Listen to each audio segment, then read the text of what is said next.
बिस्मिल्लाहिर्रहमानिर्रहीम। Dear students, this is Zahoor Ali from spirit college Mandi Bahauddin. आज हम पार्ट 1 की बुक 1 से चैप्टर नंबर 3 स्टार्ट कर रहे हैं, जिसका टाइटल है dark they were and the golden eyed, written by Ray Bradbury. So basically, before starting my today's lecture, I would like to make you people understand what is basically this story is about. So हम कर क्या रहे हैं, हम लोग dark they were and the golden आइड को पढ़ने से पहले रे ब्रैडबरी और इस पर्टिकुलर स्टोरी से रिलेटेड जो भी चीज़ें हैं उनको अंडरस्टैंड करने की कोशिश करेंगे। तो सबसे पहले डियर स्टूडेंट्स, हम आते हैं कि आपके पेपर के अंदर, पेपर के लिहाज से ये लेक्चर क्यों इम्पोर्टेंट है। क्योंकि आप लोगों को 15 मार्क्स की जो मेन क्वेश्चन है आपकी ट्रांसलेशन का, जो आपने इंग्लिश का पैराग्राफ उर्दू में ट्रांसलेट करना है, वो इसी पार्ट 1 की बुक 1 में से आप लोगों के लिए आएगा। इसके अलावा आप लोगों ने इसी बुक में से 5 नंबर के पंक्चुएशन करनी है और इसके साथ साथ सिनोनिम्स होंगे और MCQs होंगे फ्रॉम द बुक, और वो भी 5 नंबर के आपके होंगे जो आपने इस बुक में से करने हैं। तो coming back towards our topic, dark they were and the golden eyed. Topic का टाइटल समझते ही हमें ये बात समझ आती है कि बेसिकली डार्क स्याह, देवर वो थे, एंड गोल्डन आइड और सुनहरी आँखों वाले, मतलब सुनहरी आँखों वाले स्याह फाम लोग। रे ब्रैडबरी बेसिकली एक अमेरिकन राइटर है जो कि 22 अगस्त 1920 को पैदा हुए और उनकी जो डेथ है वो रिसेंटली जून 5, 2012 को हुई। उनका जितना भी काम है और सबसे बड़ी क्वालिटी जो रे ब्रैडबरी की थी वो ये थी कि उनकी सारी स्टोरीज़, जैसा कि उनकी बहुत सारी स्टोरीज़ जो है, जैसे कि all summer in a day और अ साउंड ऑफ थंडर, इस तरह की जो स्टोरीज़ थी उनके अंदर, और ख़ास तौर पे dark they were and the golden आइड। और ये एक बुक थी जिसका टाइटल था द मार्शियन क्रॉनिकल्स, जो कि 1950 के अंदर पब्लिश हुई। उसमें से लिया गया ये एक्सट्रैक्ट है जिसका टाइटल हमारे पास मौजूद है। इनकी सारी स्टोरीज़ के अंदर जो मेन चीज़ थी वो 4 मेन पॉइंट्स के ऊपर थी। सबसे पहली चीज़ मिस्ट्री, दूसरी चीज़ फैंटेसी, तीसरी चीज़ हॉरर, और सबसे इम्पोर्टेंट चीज़ वो थी साइंस फिक्शन। रे ब्रैडबरी जो अपनी स्टोरीज़ लिखते हैं बेसिकली वो एलियंस के बारे में, वो रॉकेट्स के बारे में, वो मरीख के बारे में। जैसे मैंने आप लोगों को बताया कि ये जो कलेक्शन है, इस कलेक्शन का नाम है मार्शियन क्रॉनिकल्स। तो बेसिकली ये मार्स के बारे में है।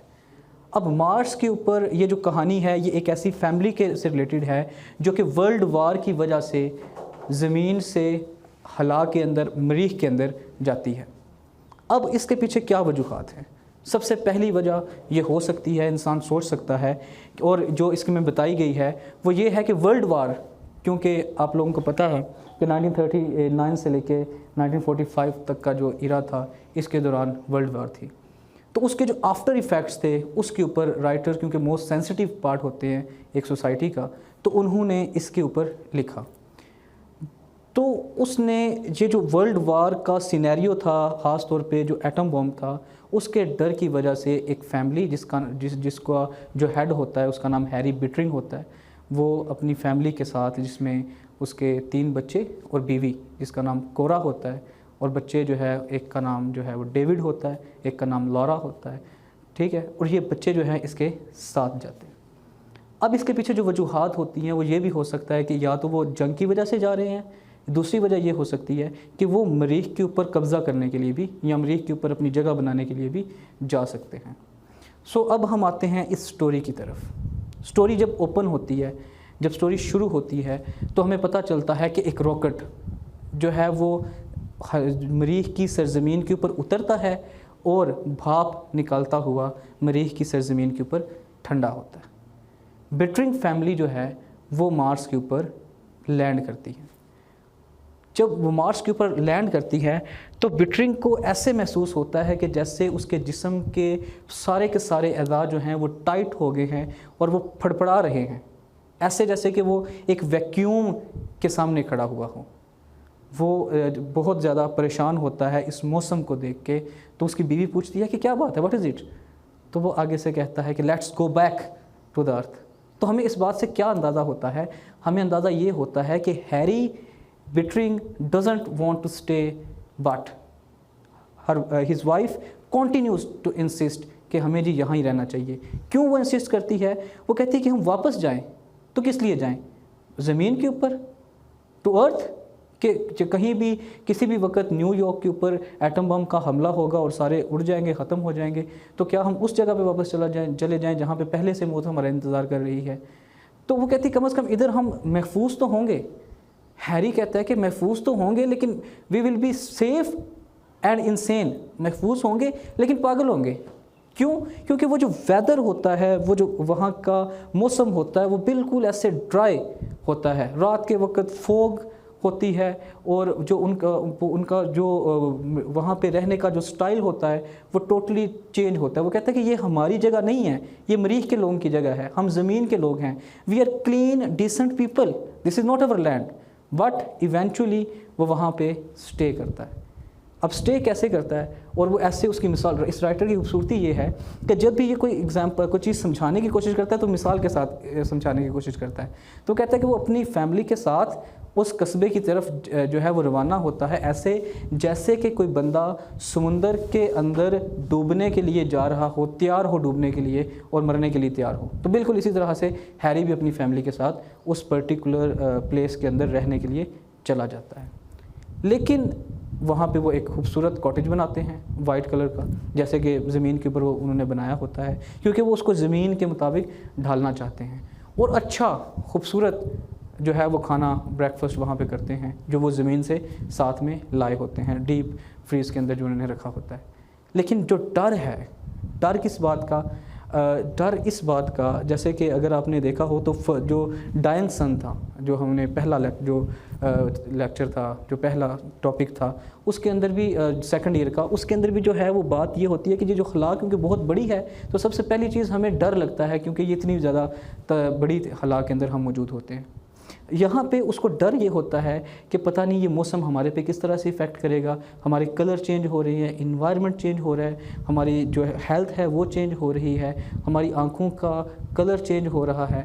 तो आहिस्ता आहिस्ता उसको मायूसी जो है वो घेर लेती है और वो जो डर है वो तीसरा अनबिडन पार्टनर बन के उसके साथ साथ रहने लगता है। तो एक सुबह वो उठता है, अपने बच्चों से डिस्कस करता है कि मुझे लगता है कि कुछ ना कुछ हुआ है, कुछ ऐसा हुआ है जो कि बहुत ही ज़्यादा ख़तरनाक है।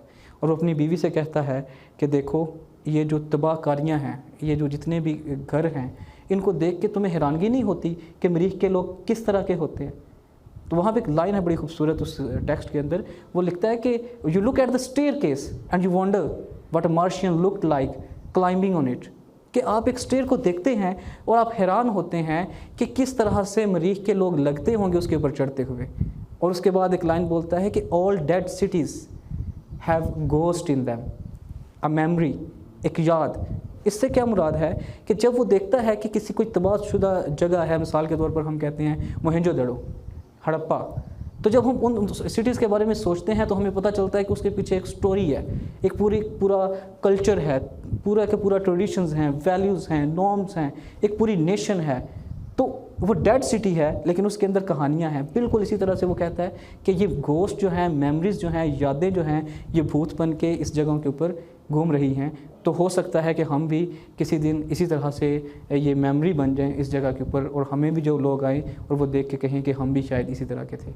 जब ये बातें ये कर रहे होते हैं तो उसका जो बेटा होता है डेविड, उसको वो देखता है और उसके पाँव के ऊपर वो जो मरीख की जो जगह होती है या ज़मीन होती है उसके जो है वो लगे होते हैं निशानात। तो वो कहता है क्या तुम इन तबाहकारियों में घूमते तो नहीं रहे?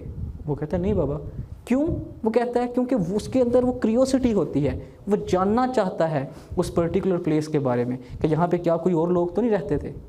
ये बात कर रहे होते हैं, इतनी देर में उसकी बेटी जिसका नाम लॉरा होता है वो रोती हुई, चीखती हुई, लड़खड़ाती हुई जो है वो आती है। उसकी आवाज़ कपकपा रही होती है, ठीक है। वो बोलती है मदर, फादर, वार, अर्थ। तो ये लफ्ज़ सारे के सारे टूटे होते हैं। क्यों टूटे होते हैं? क्योंकि वो डरी होती है। उसका बाप उसको देखता है और कहता है कि क्या हुआ है बेटा? वो कहती है अभी a radio flash just came, और उससे हमें पता चला है कि atom bomb have fixed New York, कि न्यूयॉर्क के ऊपर एटम बॉम्ब लगा है, जिसकी वजह से तमाम के तमाम जो रॉकेट्स हैं वो उड़ गए हैं। वहाँ से खला के अंदर अब कोई रॉकेट नहीं आएगा और हम इस जगह के ऊपर फंस चुके हैं। We are just being captured over here, we have been just imprisoned over here. तो यहाँ पे वो बताती है कि यहाँ पे हम लोग फंस चुके हैं। अब जो उसकी वाइफ होती है वो इस वजह से अपने हस्बैंड को और बच्चों को पकड़ लेती है और सिसकियाँ भरने लगती है। हैरी उसको देख के कहता है कि तुम मजाक कर रही हो, तुम क्या कह रही हो, तुम्हें क्या पता है। आई मीन उसकी पूरी की पूरी हालत ही चेंज हो जाती है। उसे लगता है कि मैं इसे मारूं। गुस्सा आता है उसको इस बात के ऊपर कि हम यहाँ क्यों फंस गए हैं, क्योंकि मैं तो चाहता था पहले ही चले जाना यहाँ से। लेकिन वो गुस्सा अचानक से मायूसी के अंदर बदलता है और फिर उसको मारने की बजाय उसका सर अपने साथ लगाता है और उसको कहता है कि don't worry, rockets will come someday, किसी न किसी दिन तो वो ज़रूर आ जाएंगे। इसको वक्त गुजरता है, स्टोरी आगे चलती है। वो वहाँ पे कहता है कि अब मैं यहाँ पे बिल्कुल नहीं रह सकता। उसको लगता है कि पीचीज़ जो हैं, अनियंस जो हैं, उनके कलर और उनकी अपनी शक्ल सारा कुछ बदल रहा है। They are becoming slander. वो कस्बे में चला जाता है। कस्बे में जाता है तो देखता है वहाँ पे लोग कुछ गप्पियाँ लगा रहे होते हैं, हाथों के ऊपर हाथ रख के बैठे होते हैं, शैडोई स्टेप्स के ऊपर बैठे होते हैं। और वो उनको जाके कहता है कि देखो, तुम लोगों को नहीं पता कि क्या हुआ है, क्या तुम लोग पागल तो नहीं हो।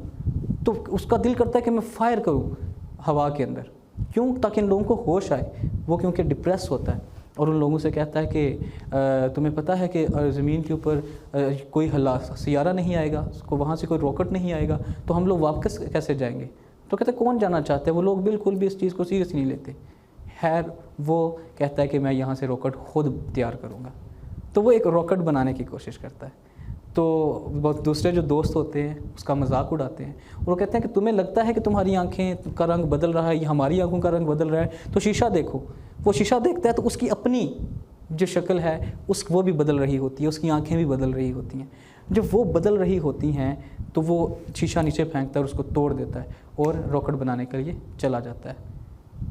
जब वो चला जाता है तो दोस्त उसका मजाक उड़ाते हैं कि अगर तुम सारी मेहनत भी करो, मैं तुम्हें ब्लूप्रिंट्स भी दे दूंगा, नक्शे भी दे दूंगा, ये सारी चीज़ें दे दूंगा, लेकिन उसके बावजूद तुम्हें जो है वो इसके ऊपर 30 साल लगेंगे इसको मुकम्मल करने के अंदर, और फिर जब तुम बना लो फिर हम सारे चले जाएंगे। तो बेसिकली यहाँ पे वो अपने काम के अंदर जुट जाता है। अब ये चीज़ थोड़ी सी स्टोरी हमारी रह गई है कि उसके अंदर होता क्या है कि ये आगे मज़ीद स्टोरी चलती है। तो वो वहाँ का जो है वो मौसम या इन्वायरमेंट जो है उसको समझने की कोशिश करने लग जाता है, बल्कि वो चेंज होने लग जाता है। ठीक है, वो खुद डार्क होने लग जाता है। And he stops resisting and transforms completely into a Martian. और एक दिन ये और उसकी बीवी खड़े होते हैं और उस पहाड़ियों के ऊपर, और वो देखते हैं नीचे उन्हीं कस्बों को, उन्हीं जगहों को जहाँ पे वो पहले रहते होते थे। तो कहते हैं कि यार ये क्या अजीब से लोग हैं, ये क्या अजीब से घर हैं। वो कहते हैं ज़मीन के लोगों को इससे अच्छा कोई नहीं कोई चीज़ बनानी आती। हालांकि वो खुद ज़मीन का था, लेकिन उस माहौल के अंदर रहते हुए वो अपने आप को मरीख का आदमी समझने लग जाता है। और वो वहाँ से मुस्कुराते हुए चले जाते हैं, एक दूसरे को देखते हैं, मुस्कुराते हैं, क्योंकि कहीं ना कहीं फेड मेमोरी उनके अंदर होती है। इस बात को कुछ साल गुजरते हैं, इवेंचुअली समझ लें 5 साल गुजरते हैं कि एक रॉकेट दोबारा से उस जगह के ऊपर आता है। उसमें से कुछ सोल्जर्स, लेफ्टिनेंट जो है वो लूटिनेंट्स वहाँ से निकलते हैं और वो वहाँ पे हेडक्वार्टर बनाते हैं और देखते हैं कि यार ये तो खाली वीरान जगह हैं, यहाँ पे तो कोई नहीं है। तो उसका जो लूटिनेंट है ऑफिसर का, वो आके उसे बताता है कि सर हमें यहाँ पे किसी किस्म की इंसानी ज़िंदगी तो नहीं मिली है। वो आवाज़ें लगाते हैं कि जी ज़मीन पे जंग ख़त्म हो गई है, हमने जंग जीत ली है, तो आए वापस चलें। कहते यहाँ पे हमें जो है वो किसी तरह की कोई इंसानी ज़िंदगी का एसार तो नहीं मिले हैं, लेकिन पीछे जो पहाड़ियाँ हैं उसके अंदर हमें मरीख के लोग ज़रूर मिले हैं। तो वो कहता है कि तुम्हें क्या लगता है कि ये जो मरीख के लोग थे उन्होंने इन्हें मार दिया होगा, इंसान जो ज़मीन से आए हुए इंसान थे, या फिर जो कैद थी उसने इनकी ज़िंदगी ले ली। तो कहता है कि शायद सर ये ऐसी बात है जिसको हम लोग कभी भी समझ नहीं सकेंगे। सो ये स्टोरी थी, और इसके बाद इसके कुछ इसमें से क्वेश्चन आंसर्स जो हैं वो आप लोगों ने करने हैं, ट्रांसलेशन करनी है, पंक्चुएशन करने हैं और MCQs करने हैं। Thank you so much.